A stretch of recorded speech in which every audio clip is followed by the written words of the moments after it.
Hello, beautiful, and welcome to the Come to Your Senses podcast.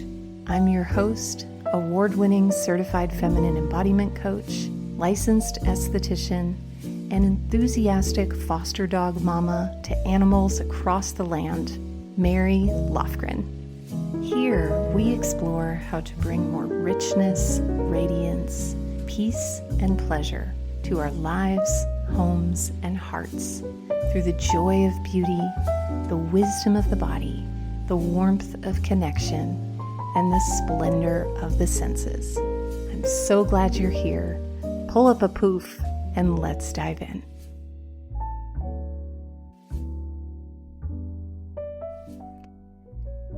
Hello, gorgeous beings, and welcome to today's episode, which is all about cultivating and really understanding on a deeper level this multidimensional energy that we call the feminine. So I would say the number one reason or the number one thing that draws people to my work is a desire to inhabit and embody more of this energy. And I get emails often from people of all gender identities who come to this podcast to dip a copper cup into the well of this feminine sparkle and drink it and sustain all week long. And that said, when I hear the language, I want to be more in my feminine, my initial response is not towards clients, but, in kind of a world at large and on social media, my initial response is often, ugh. And it's funny because my mission and vision is the feminine is for all of us, making this energy that we call the feminine more integrated in our lives and more widely spread across our governments and our policies, and respect for the feminine and cultivation of the feminine being more a part of our lives for any gender identity. And yet there is this portrayal of the feminine that is often a woman, a cisgender woman in a wispy dress with like her back arched and long flowing hair with like sea spray rising up behind her. And that to me is a capitalist representation of this energy that only shows one tiny pixel of what it means to be in and to be intimate with these energies as they express from within ourselves. And so today's episode is centrally dropping some of the imagery about what it looks like to be in our feminine and sourcing more from an internal knowing and state of what it means to be in our feminine. What the hell are we talking about when we say be in our feminine? And how is that different from inhabiting these traits that we call masculine? And, I say traits that we call rather than traits that are, because another thing that we'll talk about is the fact that it's problematic to assign qualities of gender to these energies that present in every human being. And so with those very chewy, delicious treats lined up on the banquet tray of today's episode, let us not waste another moment and let us dive in to our gems.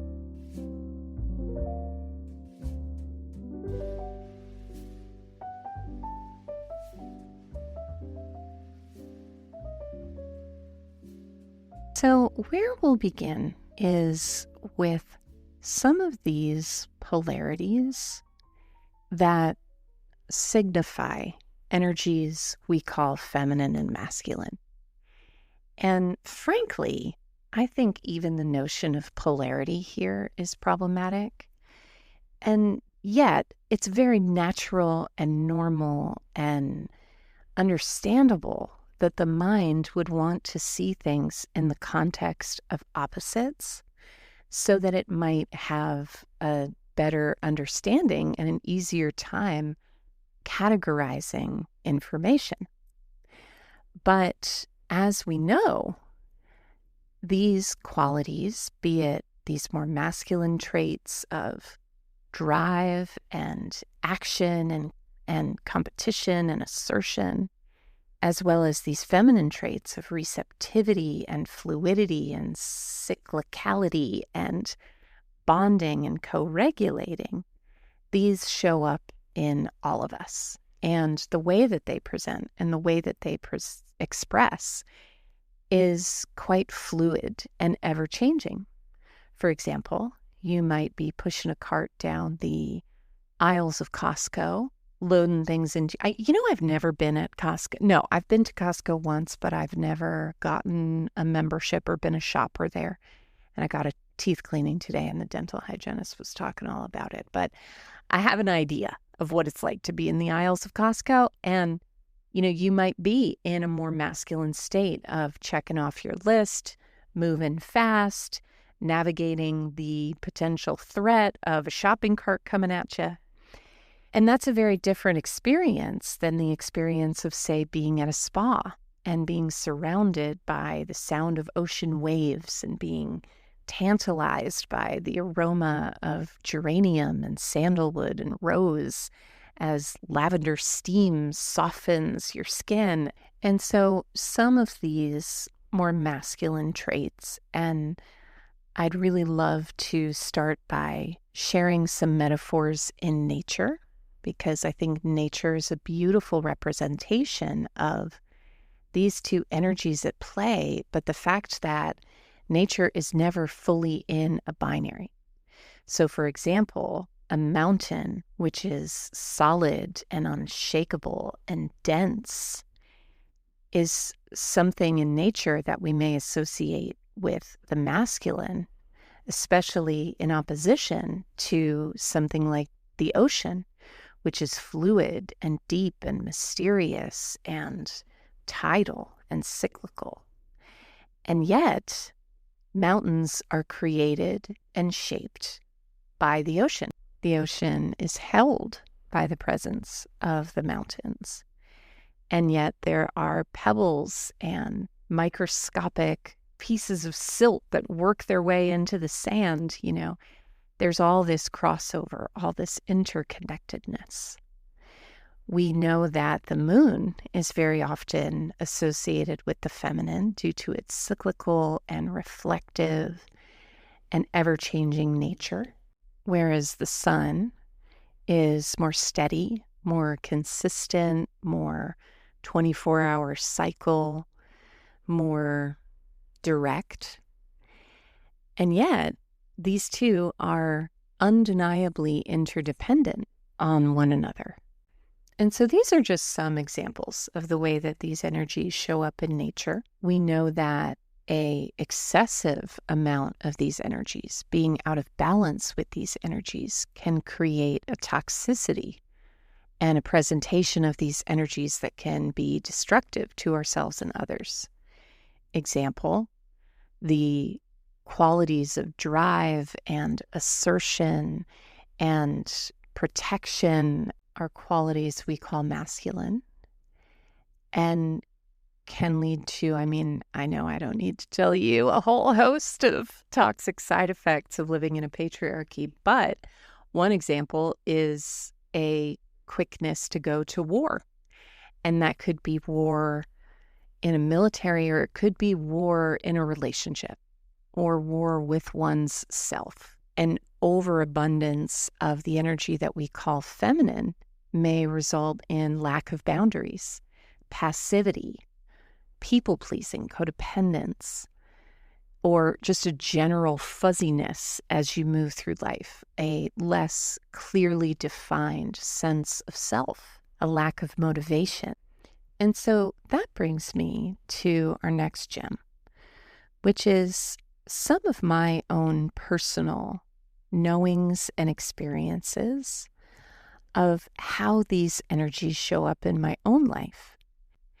And you may want to hold these up to the light of your own experience to see how they may be showing up for you. So one of the ways that I experience being in my feminine energy is when I feel in a state of curiosity rather than control. So when I feel really open and fluid like water to an outcome, when I feel deeply trusting and listening to what wants to unfold rather than being stuck in my agenda, when I can really see the person in front of me as opposed to seeing what I think that they should be or how they should look or how they should present. Another way that I know that I'm in my feminine is when I'm aware of my own desires, not just what I think I should want or what I think I should look like, but what feels alive in my body. Often feminine desire is so deeply suppressed. I mean, it's no coincidence that the origin story of the fall of humanity has to do in the Christian tradition with a woman's desire. There's this great song called Mother. I'll pop it in the show notes. And it says, "Crazy how the very first sin was a woman who ate." And so desire is something that when there's an unhealthy repression of the feminine energy or unhealthy kind of overabundance of feminine energy is something that can get really turned down. And sometimes that's just natural and seasonal. If you are a mother who has children dripping off of your arms and nipples all day long, you're going to be a little less focused on your own desires. But for feminine beings, we have such a diversity of desire. And when that source is really tapped into, it is such an enormous creative wellspring. And so when I'm in my feminine, I'm really aware of what I want in each scenario. And part of that is because I'm not trying to control the outcome and I'm not as attached to whether or not they come true. I'm just aware of what I'm wanting and expressing what I'm wanting and then moving in the flow of what happens next. I think it's also important to name that being aware of our desires is a process of sinking down beneath the layers of what we're told to want and what maybe we wanted when we were 12 years old that didn't have in the blueprints who we became as life seasoned us. And in midlife or in later life, we might have a total evolution of desires and a total evolution of self. So sometimes I think it's important to be aware of, is this a true and current desire, or is this what I call a ghost desire? When I am in my feminine, I feel boldly and beautifully assertive, which is very different than when I feel in that more masculine energy, which is an expression for me. And again, this is just my experience. It's really important to notice how these land in your own body. But for me, is this aggression, and it has to be my way. And, sometimes a healthy expression of that is pushing back when someone's invading my boundaries. A less healthy expression of that would be that unhealthy feminine passive aggression of saying what I want to say without actually saying it. And so assertiveness feels like this really dropped in place of inner knowing and intuition and a freedom in the channel between my inner world and my outer world. And finally, being in my feminine energy for me feels like rooted in a sense of embodied presence. And I say embodied presence because often, particularly with many of our modern mindfulness practices stemming from masculine monastic lineages of meditation, presence can be thought of a state of detachment from thought in the mind.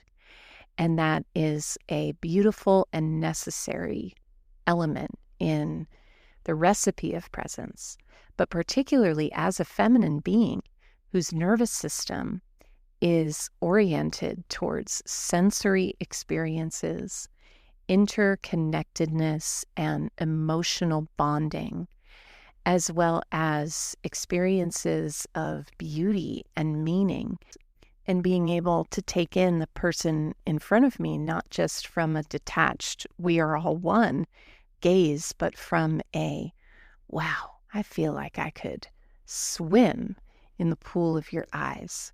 Ooh, I feel what you just said in the very lower part of my upper belly, like that sensual and sensory acuity, to me feels very feminine.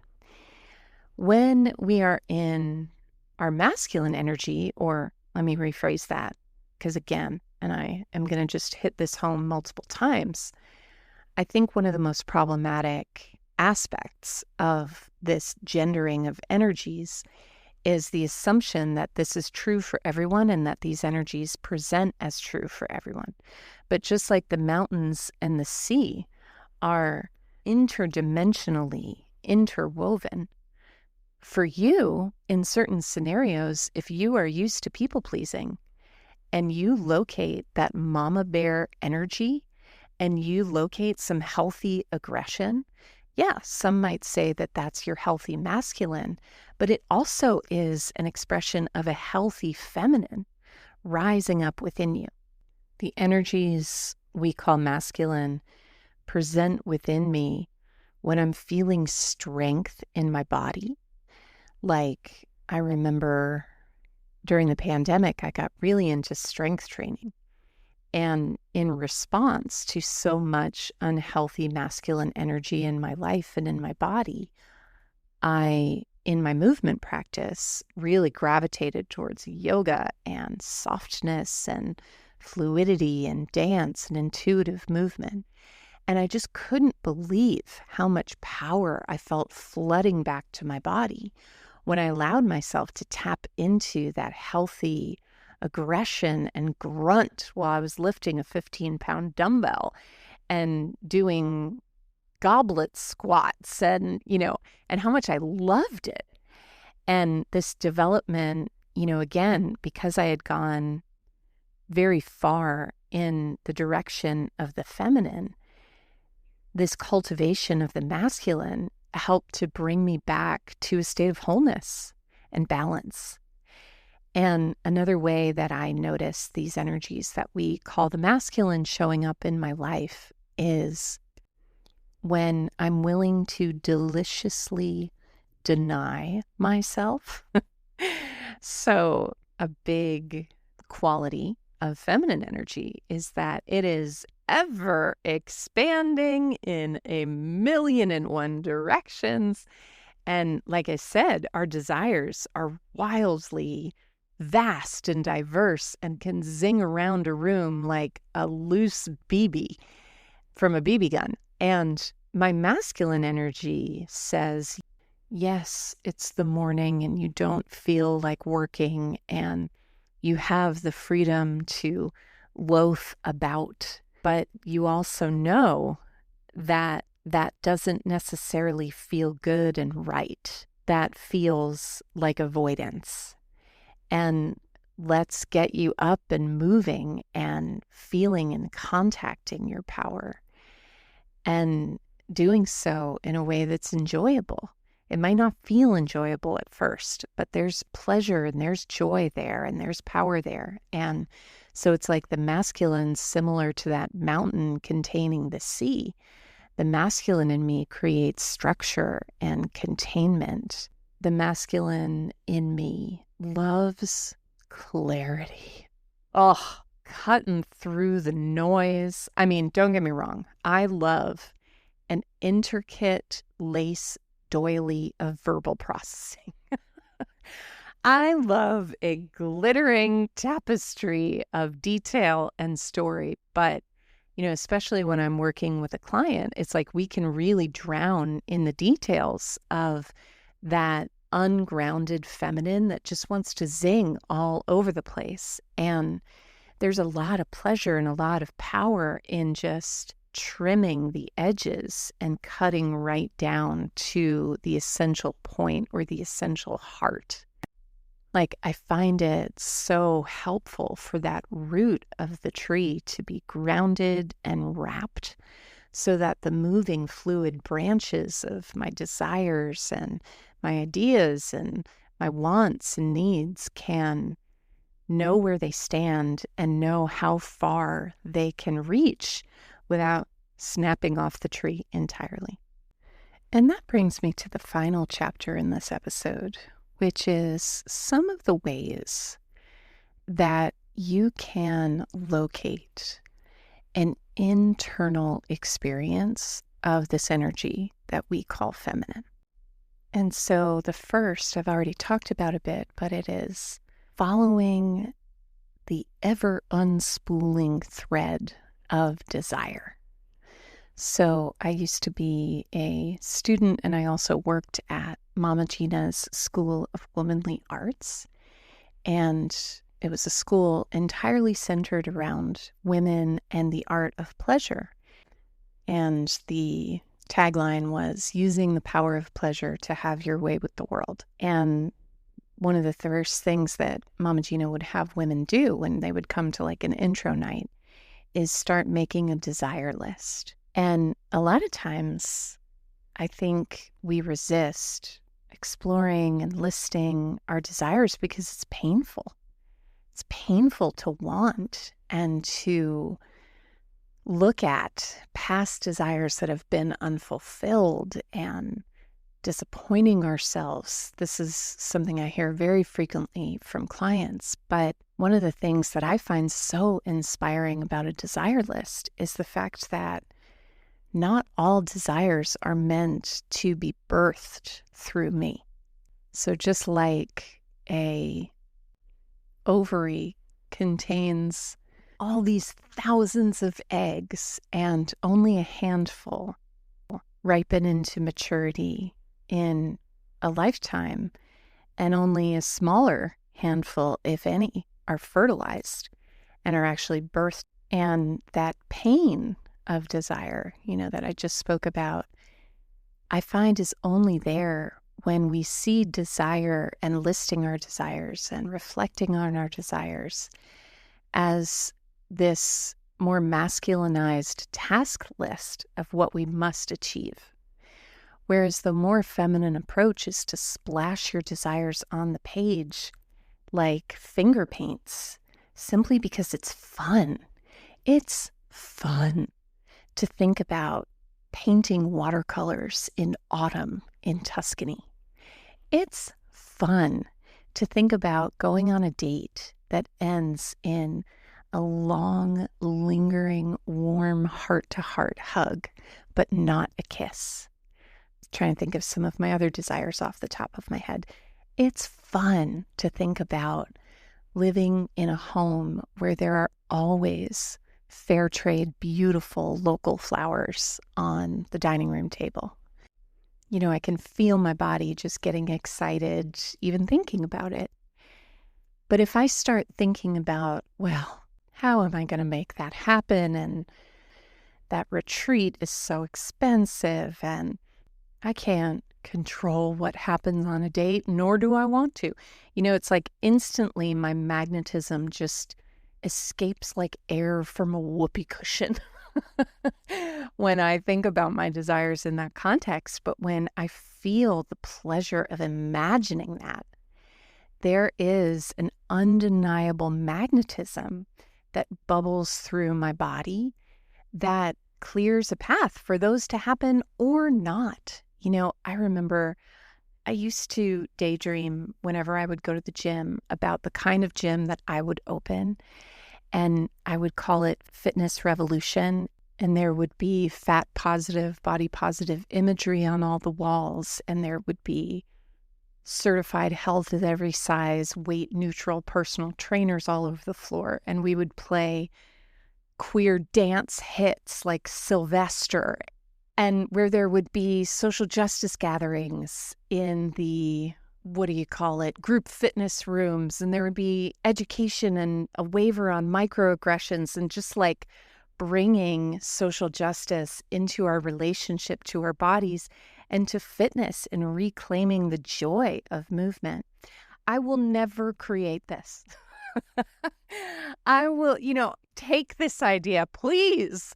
Someone create this, because this is not my mission in life. It's not my purpose. I have no desire to put in the work to actually create that exact formulation, but I do have dreams and visions about how to do similar themes and already do similar actions in my own business. And so desiring for the joy of desiring, that is one gem for bringing more of this feminine energy into your days from an inside-out approach. The next has to do with relationship and the way we relate to one another. And it is slowing down to really see people. So I remember a couple years ago doing an intro coaching session with a potential client, and she was younger. She was on the younger side, and she showed up to our session with like this gorgeous martini glass filled with a mocktail and candles burning and all these beautiful accoutrements to honor the sensual feminine. And during the session, I asked some evocative questions. And, my experience of feminine embodiment is very much an internalized experience of surfing the depths of what's real and surfing the depths of our being.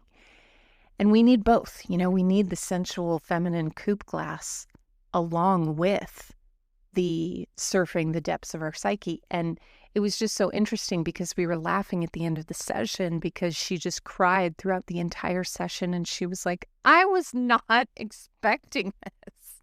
Where are the faux fur collared bolero moments, But the internal experience of the feminine, what is alive?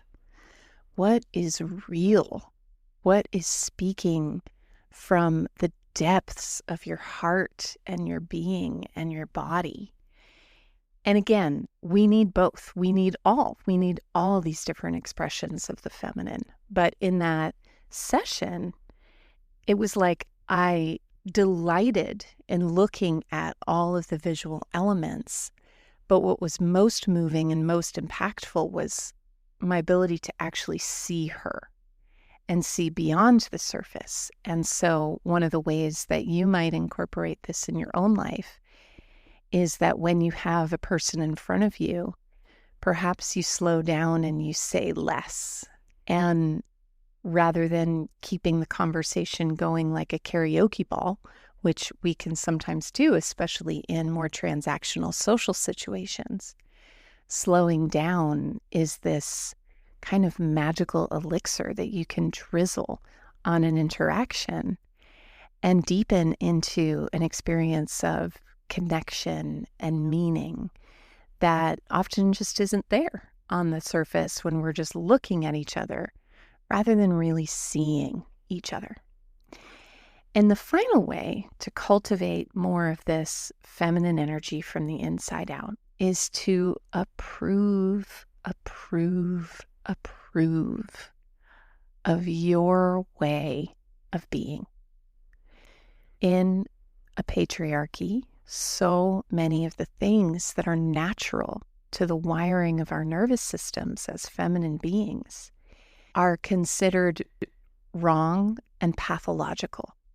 I was recently receiving a feminine embodiment coaching session, and we were working on the way that before a big event, I'll tend to become just possessed with some obsession, and the way that I work is just being pressed up against the deadline is when my creativity really cuts loose, and I'll stay up late hours and I just was so disapproving about this of like, I am messed up. I'm addicted to working. I'm blah, blah, blah.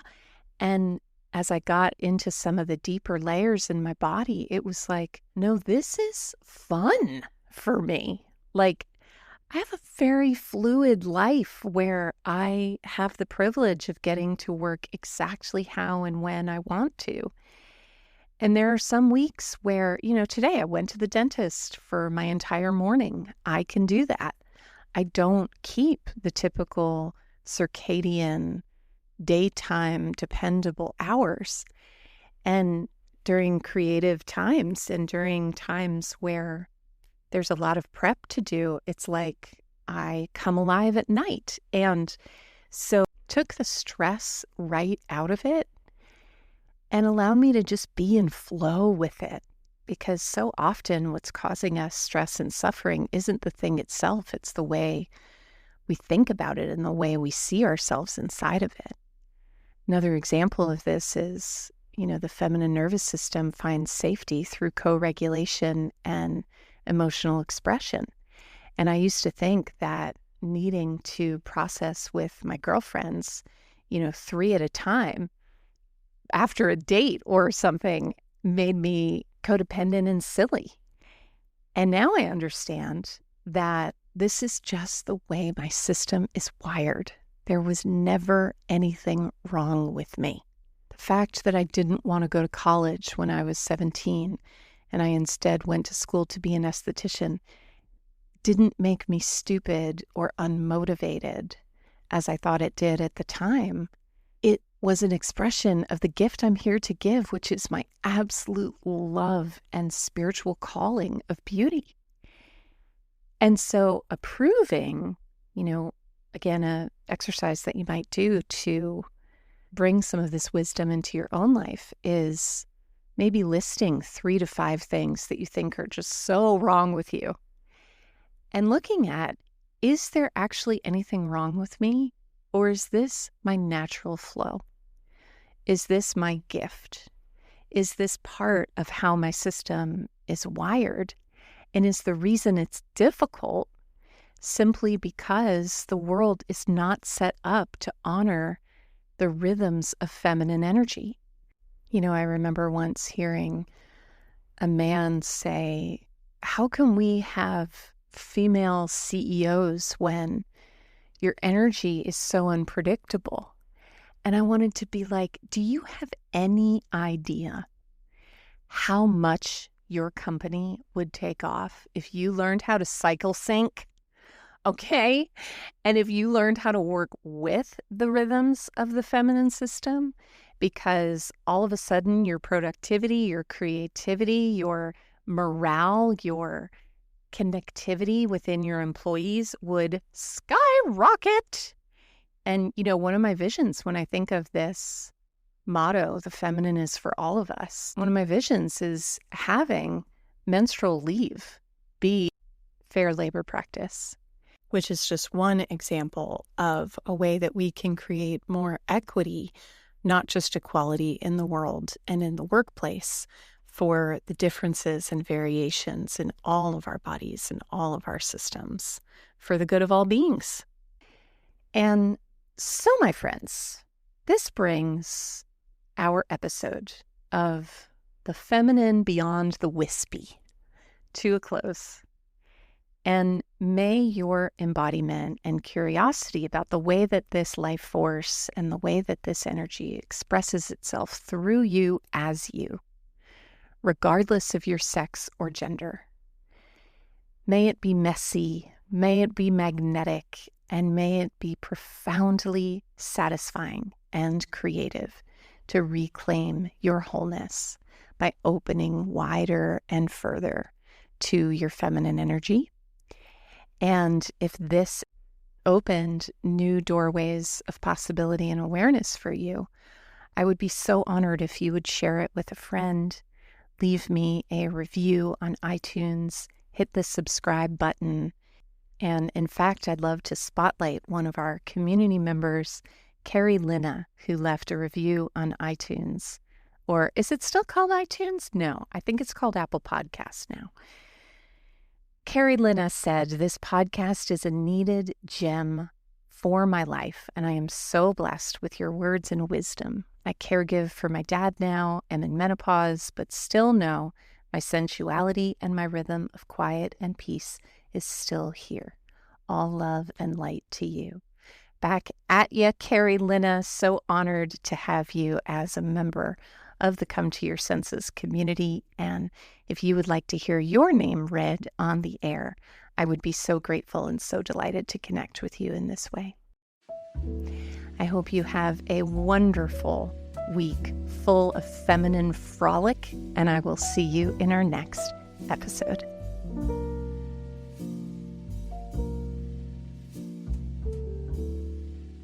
If you enjoy what you hear on this podcast, you will love what you find at marylofgren.com. There you can check out our free library of rituals and resources, as well as our award-winning coaching services and programs.